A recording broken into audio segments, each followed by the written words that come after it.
Intu Jannah. Islam pernah memerintah Andalusia selama 8 abad atau 800 tahun. Peradaban Islam yang sangat hebat ada di tempat ini. Namun ketika kejayaan Islam berakhir, maka tentu menjadi perenungan dan pengajaran bagi umat Islam di seluruh dunia. Terusi menonton Intu Jannah dan dapatkan package umroh di akhir program. Masihkah ada ruang untukku di tempatmu yang luas? Ku tahu aku banyak dosaku. Masihkah ada lagi belas? Allahumma inni as'alukal jannah. Intu Jannah. Assalamualaikum warahmatullahi wabarakatuh. Apa kabar sahabat-sahabat semua? Semoga senantiasa dilindungi oleh Allah Subhanahu wa taala. Spanyol adalah sebuah negara yang memiliki sejarah Islam yang sangat banyak di dalamnya. Ditandai dengan pernah berdirinya bangunan-bangunan Islam yang sangat megah. Islam pernah ada di bumi Spanyol ini sejak tahun 711 sampai 1492 Masehi yang dipimpin oleh orang-orang Mur al-Andalus. Sebelum kedatangan Islam, daerah Iberia merupakan kerajaan Hispania yang dipimpin oleh Kristen Visigot. Kemudian pada tahun 711 Masehi, pasukan Umayyah datang ke Andalusia, ke Spanyol ini dan berhasil menaklukkan tempat ini di bawah pimpinan dari Jenderal Tariq bin Ziyad atas perintah dari Bani Umayyah yang pada saat itu berpusat di Damaskus. Sahabat sekalian, ketahuilah bahwa pada saat itu mereka menuju ke Gibraltar pada tarikh 30 April dan terus menuju ke arah utara serta berhasil mengalahkan Raja Roderick sampai akhirnya mereka menguasai Al-Andalus yang sekarang kita kenal dengan nama Portugal, Spanyol, dan juga Prancis bagian selatan. Andalusia, Spanyol berhasil diduduki oleh Islam pada masa Khalifah Al-Walid rahimahullah pada tahun 705 sampai 715 Masehi. Tapi sebelum mereka berhasil menguasai tempat ini, mereka terlebih dahulu berhasil menguasai Afrika Utara.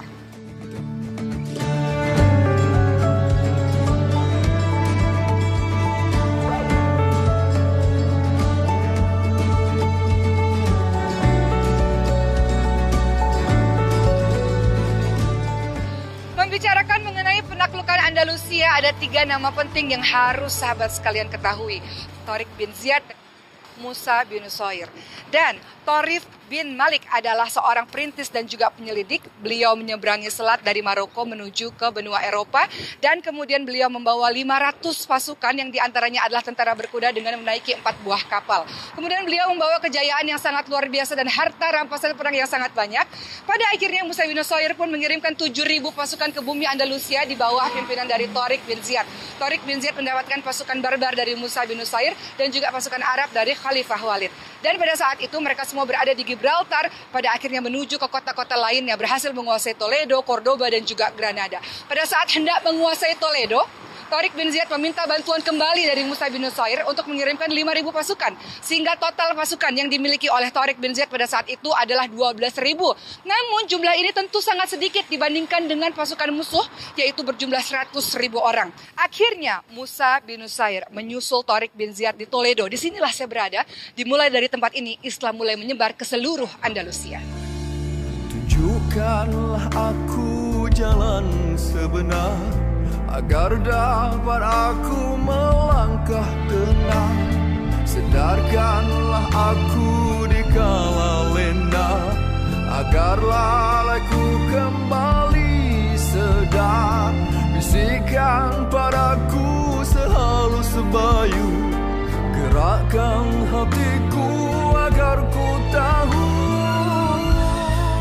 Masihkah ada ruang untukku di tempatmu yang luas? Ku tahu aku banyak dosaku. Masihkah ada lagi belas? Allahumma inni as'alukal jannah wa ma qarraba ilayya. adalah bandar yang unik dan juga artistik. Bandar ini dahulu pernah menjadi ibu kota dan pusat pemerintahan bagi kerajaan Gotik Spanyol. Namun pada saat Tariq bin Ziyad datang ke Toledo pada tahun 711-an, Islam menyebar di bumi Toledo. Tapi tetap saja agama lain seperti Yahudi dan Kristen menjalankan kehidupan secara damai dan tentram di bawah pemerintahan Islam. Sekarang, beginilah keadaan Toledo. Bangunan-bangunannya didominasi dengan warna merah dan juga coklat, membuat tempat ini tetap terlihat sangat mengagumkan hingga hari ini.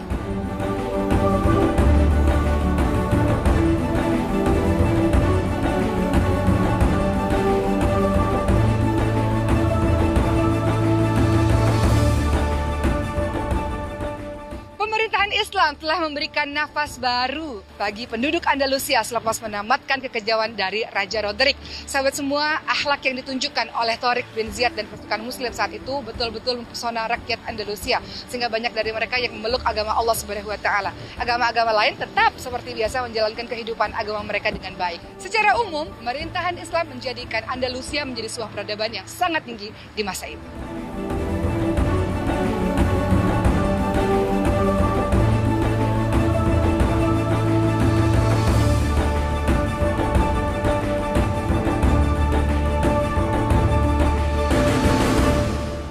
Kerajaan-kerajaan kecil di Andalusia mulai muncul pada saat kepemimpinan utama hilang kekuatan.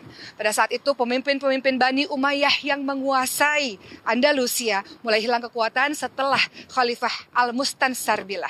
Pada masa itu sahabat sekalian, Andalusia dipimpin oleh satu kerajaan kemudian berpecah menjadi 20 kerajaan. Tidak ada lagi semangat ukhuwah Islamiyah, melainkan di antara mereka menginginkan memiliki pemimpin dari kaumnya sendiri. Berpecah belah inilah yang kemudian menjadikan salah satu penyebab Islam lenyap di bumi Andalusia.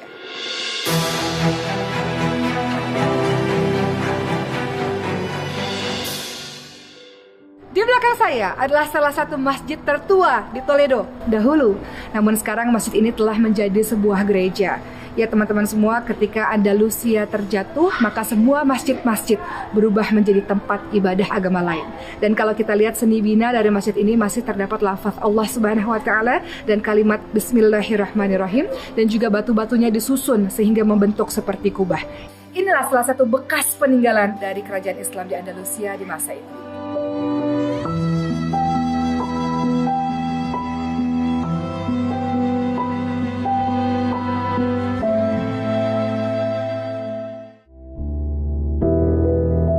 Intu Jannah.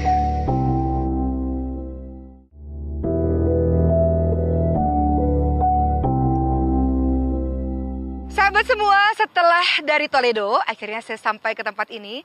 Pada saat matahari bersinar dengan sangat cerah, udara yang sangat sejuk menambah kebahagiaan saya karena saya sekarang berada di Cordoba.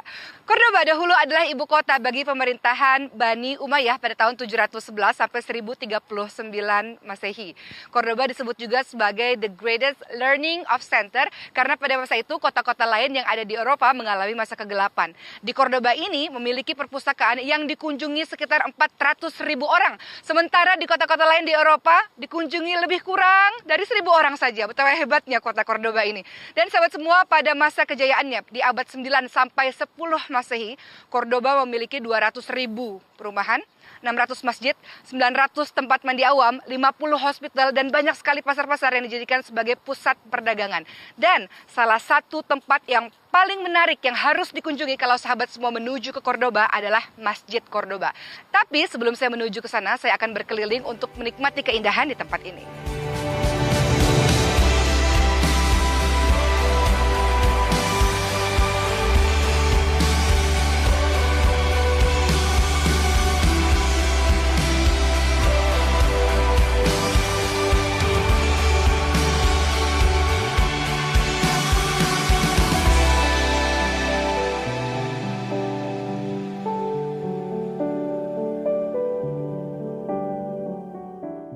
Sahabat semua, Masjid Cordoba ini adalah tempat yang paling ingin dituju oleh semua orang ketika mereka datang ke Cordoba, Andalusia ini. Sahabat yang dimuliakan oleh Allah Subhanahu wa Ta'ala, Masjid Cordoba dahulunya adalah sebuah gereja yang kecil yang dibina oleh bangsa Visigot. Kemudian ketika Islam berhasil menaklukkan Andalusia, Abdurrahman pertama, seorang pemimpin, membagi tempat ini menjadi dua kawasan. Kawasan untuk Muslim dan juga kawasan untuk Kristen. Sehingga kawan-kawan Kristen masih boleh melaksanakan ibadah mereka sesuai dengan kepercayaannya masing-masing. Namun pada tahun 787 Masehi, Abdurrahman pertama akhirnya membeli seluruh kawasan ini sehingga dijadikan sebuah masjid yang berdiri dengan sangat megah.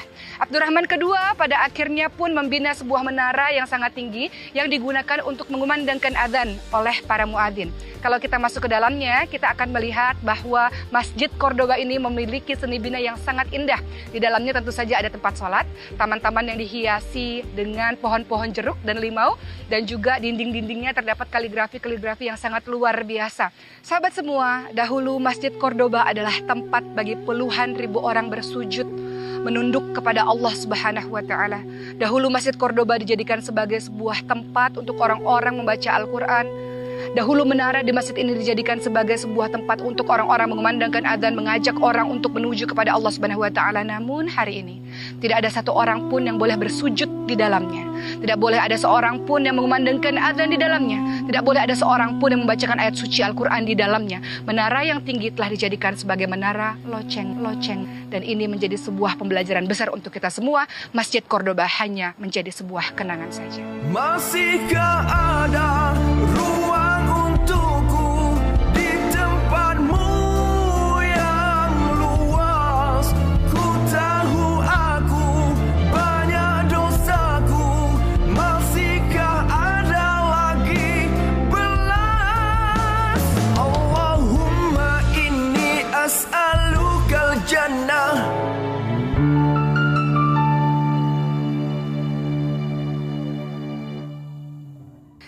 Di ujung dari jembatan Romawi Cordoba atau The Roman Bridge terdapat sebuah menara yang dahulunya digunakan sebagai tempat untuk mengawasi Cordoba dari serangan musuh. Namun hari ini menara tersebut telah menjadi sebuah museum dikenal dengan nama Museum Vivo de Al-Andalus. Ada baiknya kalau sahabat semua datang ke Cordoba untuk datang ke tempat ini terlebih dahulu sebelum berkeliling kota Cordoba agar mengetahui sejarah mengenai Andalusia, khususnya sejarah mengenai Cordoba.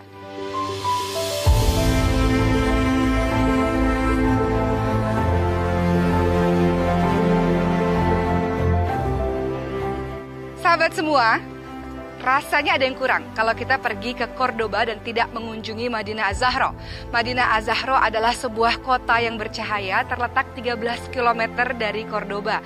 Tempat ini dibina lebih kurang tahun 900-an pada masa pemerintahan Abdurrahman ketiga. Dikatakan juga bahwa pemimpin memberikan tempat ini sebagai hadiah untuk sang istri tercinta. Di Madinah Az-Zahra ini sahabat sekalian terdiri dari 3 tingkat. Tingkat pertama adalah sebagai pusat pemerintahan, tingkat kedua sebagai perumahan penduduk, dan tingkat ketiga sebagai taman untuk rakyat pada saat itu. Sahabat yang dimuliakan oleh Allah Subhanahu wa taala, yang kita lihat pada hari ini hanya 10% dari keseluruhan bangunan yang ada, sebab pada masa itu tempat ini pernah diserang oleh sesama muslim. Pada saat itu, sesama muslim saling berebut tahta dan kuasa, dan Madinah Az-Zahra adalah salah satu tempat yang juga diserang oleh saudara muslim lainnya. Sahabat semua, Madinah Az-Zahra mendatangkan pembelajaran yang sangat luar biasa untuk kita semua. Allah Subhanahu wa taala mengingatkan kepada kita, "Wa ta'awanu 'alal birri wat taqwa wa la ta'awanu 'alal itsmi wal 'udwan." Saling tolong-menolong dalam kebaikan dan takwa, dan jangan saling tolong-menolong dalam dosa dan permusuhan. Mudah-mudahan Madinah Az-Zahra mendatangkan pembelajaran untuk kita untuk tidak berpecah belah. Sahabat sekalian, inilah Madinah Az-Zahra, salah satu peninggalan dari kejayaan Islam yang sangat luar biasa di masa lalu.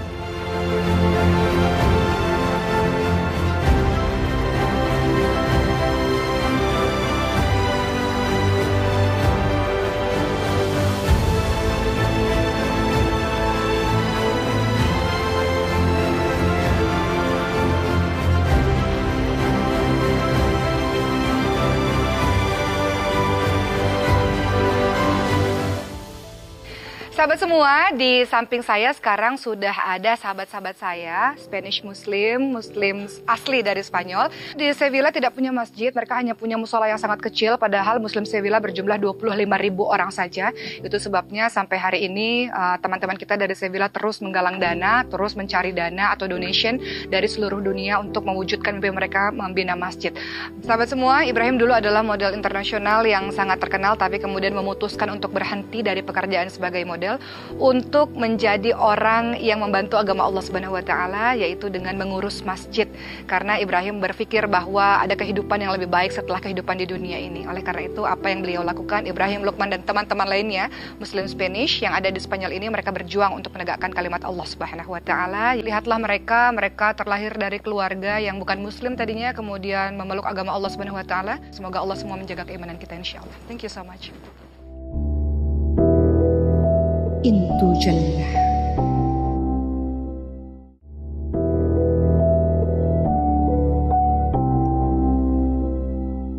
Meneruskan perjalanan di bumi Spanyol ini, sampailah saya di Granada. Granada adalah sebuah kota yang terletak di kaki gunung Sierra Nevada. Sierra Nevada merupakan gunung tertinggi yang ada di Andalusia. Sahabat semua, kalau kita perhatikan di Granada ini banyak sekali terdapat lorong-lorong kecil dan juga bangunan-bangunan yang berseni bina dengan gaya Timur Tengah. Walaupun Islam telah lenyap di bumi Andalusia 5 abad yang lalu, namun pengaruh dari Timur Tengah masih bisa kita lihat sampai hari ini.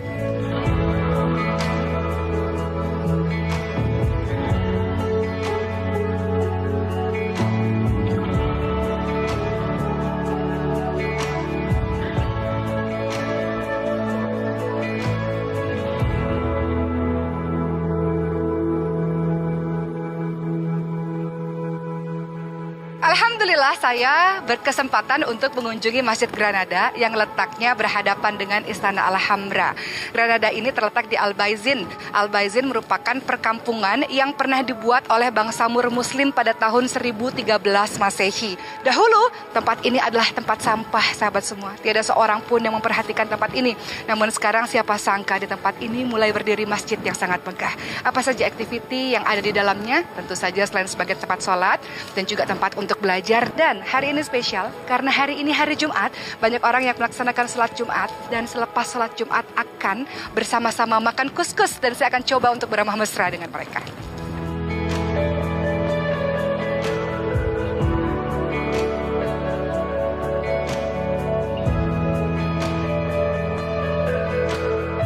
Sahabat semua, jadi kuskus itu seperti nasi tapi bukan nasi, dan lebih kecil-kecil, dan juga biasanya akan dihidangkan dengan ayam ataupun daging. Nah, ini adalah beberapa daging yang akan siap untuk dimakan.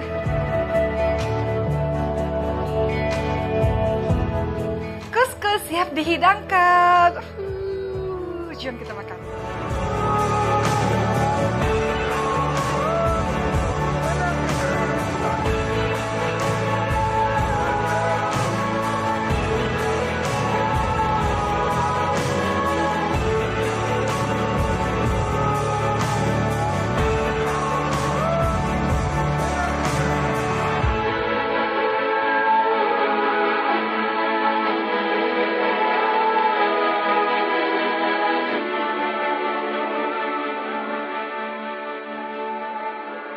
Istana Alhambra.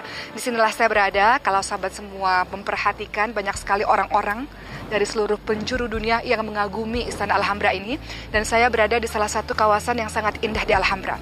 Istana Alhambra terdiri dari beberapa kawasan, sahabat semua, kubu pertahanan, kemudian ada beberapa istana seperti Istana Nazari dan yang lainnya.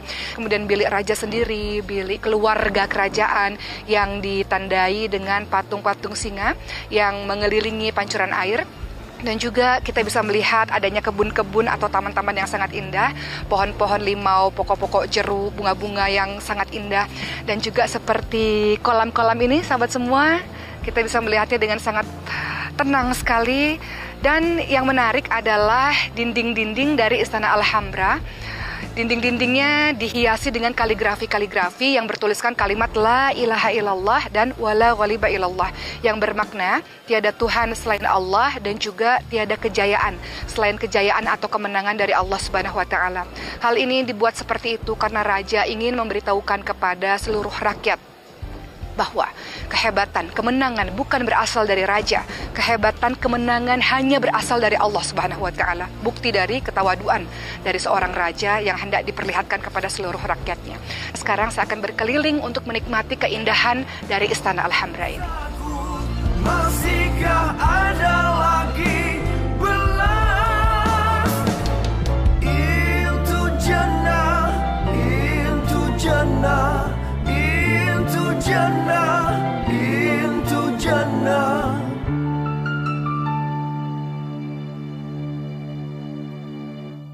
Sahabat semua, kelemahan dalam mempertahankan pemerintahan Islam di Andalusia ini sungguh sangat menyedihkan.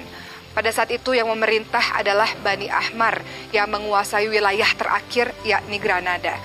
Maka perjanjian pun dilakukan sahabat sekalian ditandatangani oleh Muslim dan juga pihak Kristen yang berisi siapapun Muslim yang masih tinggal di Andalusia mereka akan dijamin keselamatannya, dan Muslim yang pergi keluar dari Andalusia pun akan dijamin keselamatannya. Namun sahabat yang dimuliakan oleh Allah Subhanahu wa taala, perjanjian itu tak betul-betul dilakukan.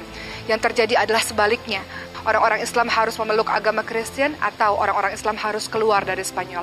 Banyak orang yang pada akhirnya harus dibunuh karena mempertahankan akidah mereka, dan kalaupun mereka keluar dari Spanyol atau Andalusia, mereka pun sebagian dari mereka akan diperangi oleh pihak musuh.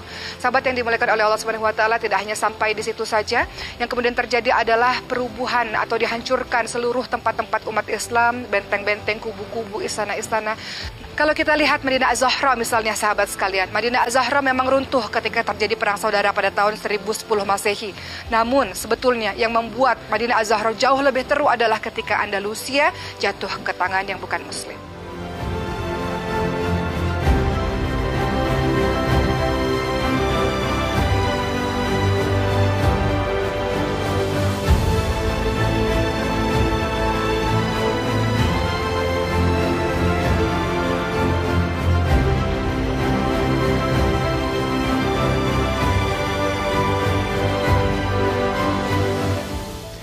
Lalu apakah yang mengakibatkan Islam lenyap di bumi Andalusia? Seorang bernama Abu Abdullah sangat tidak suka dengan keputusan sang ayah yang hendak menyerahkan tahta kepada anaknya yang lain.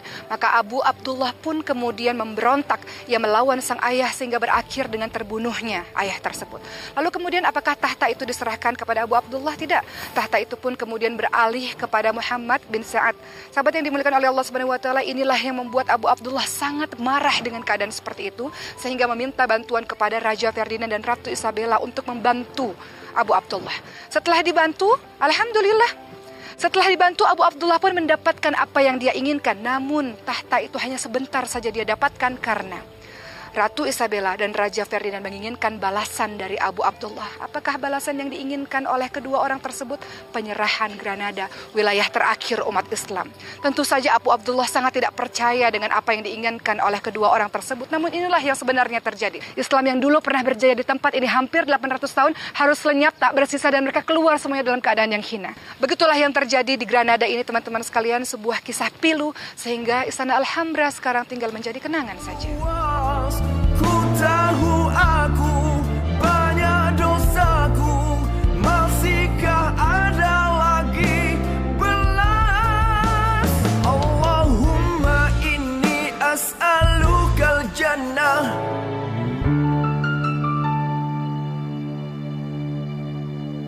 Apa yang terjadi di Andalusia sejatinya membuat kita harus mencari tahu apa penyebabnya dan apa yang harus kita lakukan supaya hal ini tidak terjadi di masa yang akan datang. Penyebab hilangnya Islam di Andalusia adalah orang-orang Islam pada saat itu mulai jauh dari Al-Quran dan Sunnah. Oleh karena itu sejarah yang terjadi di Andalusia membuat kita harus menjadikan Al-Quran ada di hati kita, Al-Quran ada di lisan kita, Al-Quran ada di perbuatan kita, dan Al-Quran menjadi pedoman hidup kita. Insya Allah dengan begitu kita akan berjaya lagi, gemilang lagi di kemudian hari. Baiklah sahabat sekalian, kita sudah sampai di akhir program, alhamdulillah. Namun tentu saja saya memiliki satu soalan untuk sahabat semua. Soalannya adalah,